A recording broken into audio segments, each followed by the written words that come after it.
জাতি শুধু বাইরের ঐশ্বর্য সম্ভার, দালান কোঠা, সংখ্যা বৃদ্ধি কিংবা সামরিক শক্তির অপরাজেয়তায় বড় হয় না।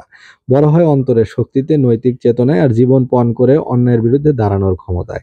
জীবনের মূল্যবোধ ছাড়া জাতীয় সত্তার ভিত কখনো শক্ত আর দুর্মূল্য হতে পারে না। মূল্যবোধ জীবনাশ্রয়ী হয়ে জাতির সর্বাঙ্গে ছড়িয়ে পড়লেই তবে জাতি অর্জন করে মহত্ব আর মহৎ কর্মের যোগ্যতা। সব রকম মূল্যবোধের বৃহত্তম বহন ভাষা তথা মাতৃভাষা, আর তা ছড়িয়ে দেওয়ার দায়িত্ব লেখক আর সাহিত্যিকদের। তো এই অংশটুকু সারাংশ করতে হবে বা মূল ভাব অল্প কথায় লিখতে হবে। তো এটি পড়া হচ্ছে নবম দশম শ্রেণীর রচনা সম্ভার বইটি থেকে। তো এখানে বলা হচ্ছে যে জাতির অগ্রগতির মাপকাঠি বাইরের আড়ম্বর নয়,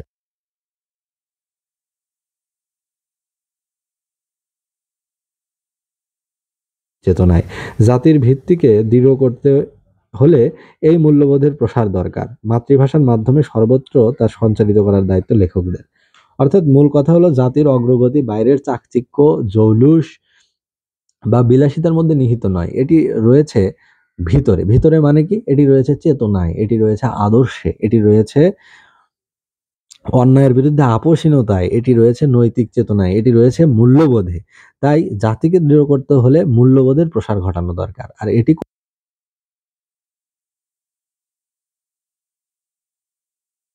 আর এই গুরু দায়িত্বটি সবসময় কবি, লেখক, সাহিত্যিকদের উপরে ন্যস্ত থাকে।